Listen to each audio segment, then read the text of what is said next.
자, 시인은 다시 15절부터 20절까지 여호와께서 행하신 기적들로 말미암아 감사하라라고 이제 고백하고 있습니다. 자, 15절 우리가 고백하는 말씀으로 함께 고백합니다. 여호와의 인자심과 인생에게 행하신 기적으로 말미암아 그를 말지로다 찬송할지로다 그랬습니다. 여호와께서 행하신 기적 15절부터 20절까지 또 어떤 기적을 또 알려주고 있는지 우선 16절 말씀을 보시면 자, 다 같이 합독하십니다. 그가 논문을 깨뜨리시며 쇠빗장을 꺾으셨음이로다 그랬습니다. 그러니까 하나님이 베푸신 기적 중에 하나가 논문을 깨뜨리시고 그리고 쇠빗장을 꺾으셨다. 이것이 우리가 성경을 이제 그냥 쭉 읽어 내려가다 보면 이게 또 무슨 말씀인가 또 그런 생각이 들어요. 그래서 역사의 뒤안길, 역사의 배경을 알지 못하면 우리는 이제 때로는 말씀이 잘 이해가 안 되는 부분이 있는데 하나님의 말씀은 역사의 축약으로 이제 일어난 일들에 대한 때로는 결과만 기록하는 경우가 있기 때문에 그래서 그 역사의 배경을 알지 못하면 우리가 말씀을 잘 알지 못할 때가 들어 있습니다. 대체 어떤 논문을 깨뜨리셨기에 이걸 기적이라고 말씀하시는가? 대체 어떤 쇠빗장을 꺾으셨기에 시인은 이것을 기적이라고 말씀하시는가? 오늘 이 말씀의 배경이 시편 126편 1절부터 6절까지 있는데요. 오늘 집에 가셔서 여러분 반드시 한번 읽어보세요. 그때 이제 시편 126편 1절에 보면 그 시인은 이렇게 고백합니다. 여호와께서 우리에게 큰 일을 행하셨도다. 그때에 이제 우리는 꿈꾸는 것 같았도다. 그렇게 고백하고 있습니다. 그때는 우리 얼굴이 웃음이 가득하고 회영에는 하나님을 찬양하는 노래가 가득했도다. 우리가 눈물을 흘리며 씨를 뿌렸더니 여호와께서는 기쁨의 곡식단을 거두어 가지고 도로 오게 하셨도다. 여호와께서 시온에 포로를 돌려보내실 때는 그때는 우리가 따라서 하십니다. 꿈꾸는 것 같았도다. 그러면서 그 놀라운 그런 고백을 하고 있는데요. 시편 몇 편이라고요? 126편. 오늘 이제 본문에 대한 밀접한 연관적인 말씀이니까 집에 가셔서 한번 읽어보시고 이제 또 하나님의 베푸시는 큰 기적과 꿈꾸는 것 같은 것들, 얼굴에 웃음이 가득하고 입술에 찬양이 가득한 그런 기적들이 여러분 생애 가운데 믿음 여정 가운데 있으시기를 주의 이름으로 축복합니다. 자, 다시 오늘 본문으로 돌아가면 16절에 여기에 있는 이제 논문과 쇠빗장은 바로 이제 바벨론의 바로 이제 논문과 쇠빗장을 이야기하고 있는데요. 자, BC 6세기 때만 하더라도 바빌론 제국은 세계 제일 가는 최강의 최고의 제국이었고 나라였습니다. 그 어떤 나라도 이 바벨론 제국과 싸워서 이길 수 있는 나라는 없었는데요. 당시 바벨론 제국은 하늘에 떠 있는 태양이었습니다.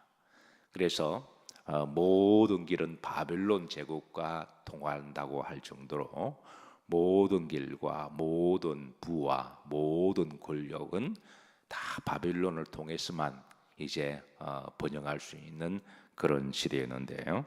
특별히 바벨론 도성에 이제 이 성은 철옹백이었고 요새였습니다. 자, 이 나라 도성이 이제 이렇게 생겼습니다. 당시로서는 엄청난 그런 제국의 유용 있는 도성이었고요. 이때만 해도 우리나라는 뭐 이렇게 집을 만들어서 초가집에 살던 시대였잖아요. 그래서 그런 시대에 이 성벽의 높이가 지금으로 말을 하면 아파트 5층, 6층쯤 되는 그렇게 엄청난 벽돌로 이렇게 차곡차곡 쌓아서 엄청난 이제 도시를 누리며 살았고요. 자, 여기에 들어가는 문이 이렇습니다. 오늘 본문이 나오는 이제 논문이라고 하는 게 이게 이제 이 청동문을 이야기하거든요.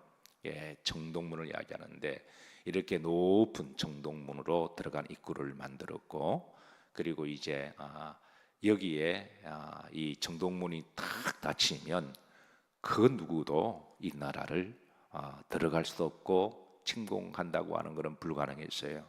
이렇게 큰 이제 이 외곽 성곽이 문이 이렇게 삼겹으로 둘러싸 있어서 이제 한 이제 성벽을 넘어간다고 할지라도 그 다음에 또 성벽이 또 가로막혀 있고 또 그 다음 성벽이 가로막혀 있어서 당시 이 바빌론 제국을 이렇게 무너뜨린다고 하는 것은 그거는 불가능에 가까운 일이고, 이런 만약 도성이 무너지게 되면 그건 하나님이 하신 것으로 그렇게 이제 기적으로 그렇게 본 것이죠. 자, 이 바빌론 제국의 이제 성벽의 높이인데요. 뭐 보기만 봐도 아주 웅장한 그런 모습입니다. 자, 여기에 이 꼭대기에 이제 그 성문의 꼭대기에는 8마리 마차가 달릴 수 정도로 넓은, 우리가 이제 중국 다녀오시면 만리장성을 다녀오시죠. 그 만리장성의 유형을 보면 세계 7대 불가사의 기적 중에 하나에 들어가지만 그 만리장성도 그 위에 폭이 이렇게 넓지는 않습니다. 거기 한 사람 한 6, 7명 정도 이렇게 이제 옆으로 서면 들어갈 수 있는, 뭐 마차 8마리가 여기 위에서 언제 얼마든지 전쟁을 치를 수가 있는 것이죠. 밑에 사다리 타고 올라오거나 뭐를 하면 여기에서 군대들이 이렇게 조직적으로 딱 정렬을 갖추어서 그렇게 대항하기만 하면 이걸 이제 뭐 이 도성은 도저히 정복할 수 없는 그런 도성으로 여겼습니다. 그래서 이 정동문을 이제 이 정동문을 이렇게 문을 탁 닫아 놓으면 안으로는 쇠빗장을 딱 걸어 놓으면 그 누구도 이 바빌론 제국을 점령한다고 하는 것은 불가능한 일인데요. 자, 그래서 근데 하나님은 때가 되시면 이 바빌론, 이 악의 도시, 이 죄악의 도시, 이 우상의 도시, 이 도시를 하나님이 심판하시고 깨뜨리신다라고 하는 예언적인 말씀을 하나님이 예레미야를 통하여, 이사야 선지자를 통하여, 주의 종도를 통해서 들어 하셨는데, 그래서 하나님은 때가 되실 때 이 도성을 무너뜨리신 것, 이것을 본 시인은 이거는 사람이 할 수 있는 일이 아니라 여호와께서 인생에게 베푸신 기적으로 말미암아 우리가 여호와를 찬양해야 할지로다라고, 이제 역사의 행간에 일어난 사건들은 좀 점핑하고 성경은 때로는 결론만 말씀하는 경우가 있어서, 그래서 오늘 본문 말씀이 그런 배경을 두고 하고 있습니다. 그래서 이제 17절 이어서 보면, 자, 여기에 합독합니다. 미련한 자들은 그들의 죄악의 길을 따르고 그들의 악을 범하기 때문에 고난을 받아. 이제 17절부터 19절까지 이제 반복되어지는 또 다른 말씀 중에 하나가 그들의라고 하는 말씀이 나와요. 그들의 삶, 그들의 삶은 이제 누구를 지칭하는 것일까? 그들의 삶은, 자, 우선 그들의 삶은 앞에 보면 미련한 자들이라고 그렇게 수식해주고 있습니다. 그래서 그들은 누구냐? 그러면 그들은 누구의 길을 따르고 죄악의 길을 따르고, 또 그들의 무엇을 범하기 때문에?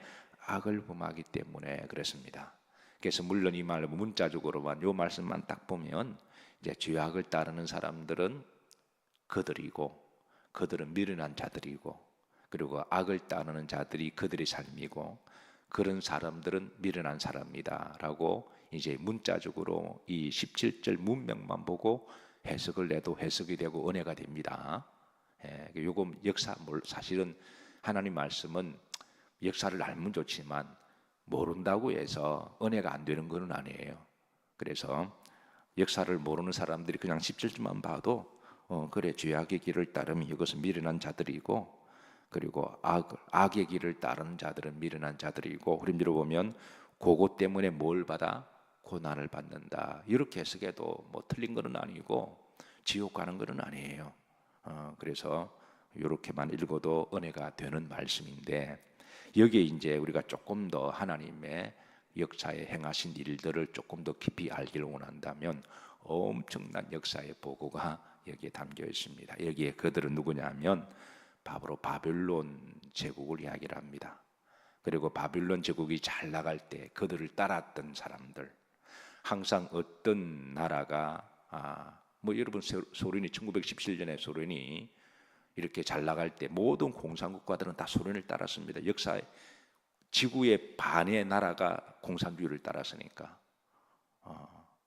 지구의 반이 공산주의를 1917년도 공산주의 소련이 세워졌을 때에 뭐 동남아시아도 우리나라만 빼고 다 중국을 따르고 있잖아요. 공산주의 국가를. 그래서 어느 시대든 간에 뭔가 좀 잘 나간다 그러면 그게 제국이든 사람이든 누가 성공한다 그러면 그 성공 신화를 사람들이 졸졸 따라다니잖아요. 그 사람들이 챙한 건 내면 뭐 10만 부, 20만 부 그냥 팔립니다. 뭐 성공 신화를 따라가기 위해서. 그래서 이거는 어느 나라든 시대든 개인이든 간에 기업이든 간에 이제 그들이 한때 성공하고 잘 나가면 그를 따르는 사람들이 많이 있다라고 하는 것이죠. 그러니까 바빌론 제국에 속한 그 나라 사람들도 그리고 주변의 나라 사람들이 이제 그들을 따르는데 이 바빌론 제국이 한 500년 동안 역사 속에서 최강의 나라였습니다. 지금은 흔적도 없이 다 사라졌어요. 여러분 역사를 주관하시는 분 하나님이시고 우리는 영원히 하나님을 따르는 사람들이어야 돼요. 잠깐 잘 나간다고 그 사람 쫄래쫄래 따라다녔다가 나중에 그 영혼이 지옥 갈 수도 있습니다. 어쨌든 여기 보시면 자 바빌론은 죄악의 길이었습니다. 바벨이라는 말이 바벨론이라는 말이 바로 신들의 나라라는 말이잖아요. 신들의 문, 우상으로 들어가는 문. 그래서 자 그들의 악을 범하기 때문에 바벨론은 악의 나라였습니다. 그래서 그 죄와 악으로 말미암아 수단과 방법을 가리지 아니하고 큰 제국을 세웠지만 그 제국은 피의 제국이었고 그거는 하나님을 대적하는 불신앙의 제국이었고 성공이었습니다. 그래서 결국은 그런 길을 따르는 사람들은 잠시 성공할 수 있고 잠시 번영할 수 있지만 결국은 하나님의 심판이 기다리고 있다고 하는 것이죠. 자, 그러고 나서 이제 18절에 보면 그들의 삶은 이어집니다. 자, 18절에 보면 여기 이제 또 두 번 그들의 말이 반복돼요. 합독합니다. 그들은 그들의 모든 음식을 싫어하게 되어 사망의 문에 이르러도 여기 이제 그들이 두 번 나오죠. 저들이 잘 나갈 때는 잘 먹고 잘 살았습니다. 맨날 술 먹고 잔치하고 부라 마셔라. 심지어 바빌론 제국의 느부갓네살 왕은 하나님을 대적하기 위해서 예루살렘에 있는 거룩한 성전의 성물까지 가지고 가서 저들이 잔치를 할 때 그 성물을 거룩한 하나님께 드리는 그 성물을 가지고 거기다가 술을 부어서 먹고 마시고 하나님을 조롱하고 대적했던 교만하고 영적으로 악한 영의 나라였습니다. 그런데 하나님이 때가 되어서 그들을 심판하실 때 그들은 그들의 모든 음식물을 싫어하게 돼요. 한때 그렇게 부으라 마시라 먹었던 그게 술이든 뭐든 간에 그게 이제 싫어하는 음식으로 바뀌었다라는 거예요. 어떤 분이 술을 드시기 너무너무 좋아하셨습니다. 나는 술 없이 어떻게 인생을 사나. 주를 위하여 맨날 술을. 나중 그 술 때문에 가람 걸렸습니다. 의사가 이제 당신 오래 못 삽니다. 그때는 그 술이 꼴도 보기 싫은 거예요. 내가 이걸 좀 더 미리 알았더라면 정말 그동안 마셨던 몇만 리터가 되는 드럼통으로 마셔도 계산하면 맨날 그냥 그걸 다 정말 토해내고 싶은. 그러니까 그것 때문에 자기가 죽고 간암 걸리고 가족들과 헤어지고 그러니까 그게 얼마나 꼴보기 싫겠어요. 바빌론 적이 그렇게 쾌락진 음식을 먹고 마시곤 했는데 하나님이 심판하실 때 그들이 좋아했던 음식들을 다 싫어하게 되고 저주하게 되는 그런 일들이 실제로 일어났고요. 자, 사망의 문에 이르렀도다. 이거는 이제 육신의 죽음뿐만 아니라 저들은 이제 영원한 지옥까지 이르게 되었음을. 자, 그런데 하나님이 바벨론 제국을 심판하실 때 어떻게 심판하셨냐면 이게 정말 기가 막힌 방법입니다. 이 바벨론 도성은 아까 제가 잠깐 그림을 보여드렸지만 그 어떤 나라도 이 나라를 침략할 수가 없어요. 주변에 여러 나라들이 이 나라를 침략했다가 성벽이 세 개로 튼튼하게 있고 그 위에 팔자선도로가 가 있고 한 도성을 넘어도 그 다음에 또 이렇게 또 성벽이 있고 그래서 이 나라를 점령했다가 오히려 망한 나라들이 많이 있어서 그래서 바빌론 제국의 백성들은요 밖에서 아무리 쳐들어와도 화살을 쏘아대도 성 안에까지 들어오지도 못할 뿐더러 그 안에는 자기들끼리 잔치를 벌였습니다. 부으라 마셔라. 너네들은 뭐 아무리 공격하고 몇 달 동안 있다 보면 스스로 지쳐서 떨어져 나갈 거니까. 그런데 이 나라를 유일하게 물리친 나라가 있는데 그게 바로 페르시아입니다.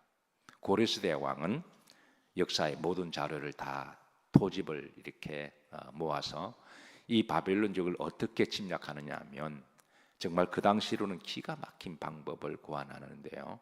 소위 땅굴을 팝니다. 그 밑에서 몰래 이렇게 바뀌는 진을 치고 그 안에는 너네들이 못 쳐들어오니까 부으라 마시라 술 먹고 하나님의 성물을 가져다가 그게 이제 벨사살 왕의 대연회잖아요. 성경에 다니엘서에 나와 있습니다. 안에서는 막 잔치를 베풀고 못 쳐들어올 거니까. 근데 이 고레시대 왕은 땅굴을 파서 이렇게 밑을 쭉 터널을 파고 들어와요. 그래서 갑자기 땅굴이 그게 문을 열고 들어왔을 때 그들은 갑자기 바빌론 성 안에서 잔치를 베풀던 모든 왕과 귀족과 모든 사람들 하루아침에 다 그냥 죽음을 당하고 그 나라가 하루아침 멸망을 당합니다. 이거는 엄청난 이게 이 역사의 최초의 땅굴 작전이 아닌가. 아마 연세가 조금 되신 분들은 우리나라 1974년도에요. 그때 우리나라가 난리가 났습니다. 1974년도에 무슨 일이 있었죠? 북한의 땅굴이 강원도 연천에 제1땅굴이 이렇게 발견되었는데요. 이게 그때 우리나라가 뒤집어졌어요. 이걸 만약에 우연히 발견 안 됐다면 전쟁이 났으면 북한에서 그 땅굴에 탱크도 들어오고 특수 게릴라도 들어오면 후방이 하루아침에 그냥 다 무너지는 거잖아요. 38선이 다 무너지는 거잖아요. 그때 난리가 났습니다. 그때 연세가 조금 드신 분들은 우리나라 그때 막 뒤집어졌죠. 그런데 1974년보다도 여러분 역사의 최초의 땅굴 작전을 구가하고 성공했던 민족이 바로 페르시아 민족입니다. 그래서 이렇게 바빌론 제국이 무너졌을 때 그때 이거를 지켜보았던 그 당대 사람들은 하나님이 일을 행하셨다. 이거는 기적이다. 놋장이 이렇게 부서지고 안에서 빗장이 부러짐으로 말미암아 지금 시인은 그 하나님의 역사를 주관하시고 행하신 그런 일들을 지금 하나님이 인생에게 베푸신 그 기적으로 말미암아 찬송할지로다. 그렇게 알리고 있습니다. 자, 19절을 보십니다. 여기 보면 또 그들이라는 말이 4번 나와요. 자, 한번 합독하실 때 그들의 삶에 대한 어떤 삶이었는지 한번 유념하시면서 합독합니다. 이에 그들의 고통 때문에 여호와께 부르짖음에 그가 그들의 고통에서 그들을 구원하시되. 이제 바벨론족이 망하게 되었을 때 그때 그들 가운데 이제 어떤 이들은 하나님께 부르짖고 기도합니다. 그들 가운데 어떤 이들은 하나님께 기도하고 부르짖습니다. 근데 하나님은 참으로 놀랍게도 그들의 고통에서 그들을 또 구원하십니다. 그런 고통 가운데 하나님께 부르짖어 기도할 때 하나님은 긍휼히 여기시고 어쨌든 회개하고 돌아온 자들이잖아요. 한때 몰라서 그들과 함께 휩쓸려서 돌아다니다가 죄의 악의 길을 교만하게 그렇게 휩쓸려 돌아다녔지만 끝까지 교만해서 심판받아 지옥 가는 이들도 있지만 그래도 겁이 나고 무서워서 그래도 돌아오는 이들, 그나마 돌아오는 이들, 그래서 하나님께 부르짖어 기도하면 그 가운데 잘 먹고 잘 살았던 사람들 가운데 히브리인들이 있었을까요? 없었을까요? 당연히 있었죠. 바빌론 포로로 잡혀갔던 이들이 바빌론이 잘 나갈 때 바빌론에 줄을 서자. 그래서 이제 바빌론 사람 행세하고 또 하나님을 적당하게 그냥 집에서 몰래 믿고 그리고 이제 바빌론 삶을 살았던 이들이 하나님이 악인들을 심판하실 때 거기에 있는 그들을 다 같이 심판하실 때 그때서야 정신 차리고 역사를 심판하시는 분은 하나님이시구나. 그때 깨닫고 하나님 앞에 목숨을 걸고 기도했던 이들, 하나님은 그들도 긍휼히 여기사 그들도 구원하심에 대하여 하나님의 넉넉한 긍휼과 자비하심을 드러내고 있습니다. 자, 흥미로운 거는 20절에 보시면 하나님이 저들을 기적을 베푸시고 행하실 때, 자 20절입니다. 합독합니다. 그가 그의 뭐를 보내요? 말씀을 보내신다. 우리가 말씀을 통하지 않고는 깨달을 수가 없는 거죠. 아무리 개인이 영성이 있고 기도를 오래 해도 말씀 없는 기도는요 나중에 딴 길로 갑니다. 말씀 없는 기도는요 나중에 그 자기 계시로 가요. 내가 기도했는데 뭘 들었더라, 뭘 보았더라. 여러분 물론 하나님이 우리가 기도하고 그러면 때로는 보여주시기도 하시고 들리기도 하시는데 그렇다고 날마다 보여주고 날마다 들리게 하시는 건 아니거든요. 여러분 주변에 혹시 기도 많이 하시는 거 좋은 겁니다. 근데 기도 많이 하신 분들 중에 자꾸 뭘 보았다 들었다 이걸 자꾸 남발하는 사람 조심해야 됩니다. 정말 본 사람들은 겸손하게 하나님 말씀으로 다시 한번 점검하고 그래서 그 믿음으로 사는 사람이지 자꾸 내가 뭘 보았다 들었다가 말함으로 사람들에게 뭔가 자꾸 과시하려고 그러면 그런 건강한 영은 아닙니다. 그래서 기도 많이 하는 것은 좋은 거예요. 영성 있는 거 좋은 겁니다. 그런데 악한 영은요 우리가 믿음 좋을 때 우리가 영적인 계시를 받을 때 살짝 끼워 놓습니다.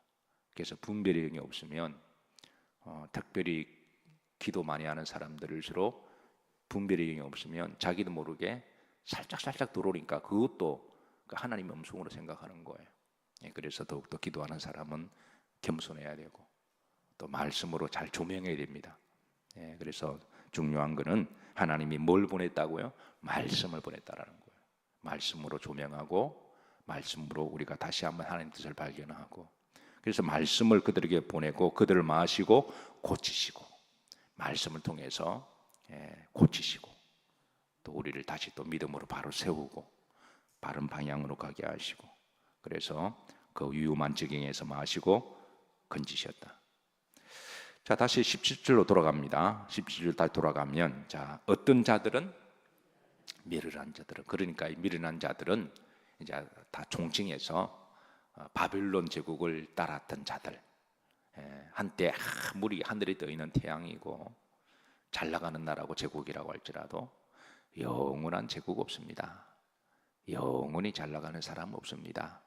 사람은 다 연약하고 죄인이기 때문에 그래서 영원한 분은 오직 하나님밖에 안 계세요. 그래서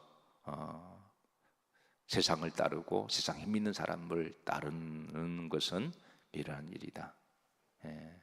물론 세상에 성공한 사람들 무시하라는 말은 아닙니다. 그 나름대로 존중을 해주고 그들 나름대로 보면 성실함도 있고 또 지혜도 있고 또 정직함도 있기 때문에 또 그런 부분은 존중을 해주되 그런 사람이 우리의 우상이 되거나 우리 인생을 그 사람들의 로드맵이 되어서는 안 된다는 것이죠. 우리의 영원한 우리가 따르고 우리가 또 바라봐야 할 분은 오직 하나님이시고 그래서 오직 하나님 믿음으로 사는 자들이 우리가 이 나그네 정을 걸어가다가 또 하나님의 때를 따라 은혜를 주시고 또 때를 따라 우리에게 날마다 또 기적을 베풀어 주시고 그리고 또 이 여정 마치는 날 하나님 우리를 천국으로 인도하실 영원한 하나님은 오직 예수 그리스도. 그래서 17절에 보면 자 그들을 따르는 자들은 사실 미련한 자들이다. 지혜로운 자들은 하나님을 따르는 자들이며 오직 믿음으로 사는 것이고 또 날마다 베풀어 주시는 우리가 아침에 벌떡벌떡 일어나는 것도 기적 아닌가요? 여러분 지금 이 성전에 나와서 예배드리는 게 기적 아닌가요? 이거 모르면 미련한 자들입니다. 우리가 걸어다니는 것도 기적이고요. 모든 것이 다 기적이고 그 하나님께 오늘도 범사에 감사하시고 또 오늘도 주님 주신 사명 잘 감당하시는 주가 서시겠다 말씀하실 때 내가 내 시간을 좀 써야 되겠다. 내가 내 좀 이렇게 달란트를 좀 써야 되겠다. 어차피 시간 지나면 우리의 몸뚱아리 다 못 쓰는 거잖아요. 그러니까 주가 서시겠다 그러시면 나귀의 주인처럼 잠시 사는 동안에 주님 감사합니다. 나를 불러주셔서 그렇게 믿음으로 고백하시고 하나님이 또 서실 때는 또 설 수 있도록 덤의 복을 주세요.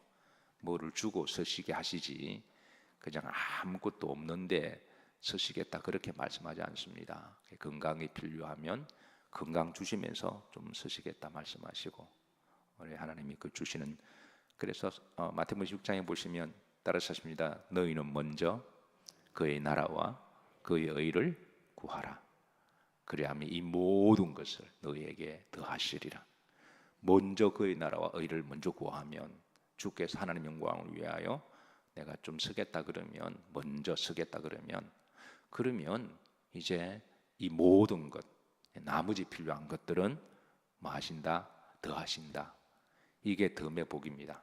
그래서 제가 늘 강조하는 덤의 복을 여러분 누리시고 또 오늘도 복된 하루가 되시기를 주의 이름으로 축복합니다.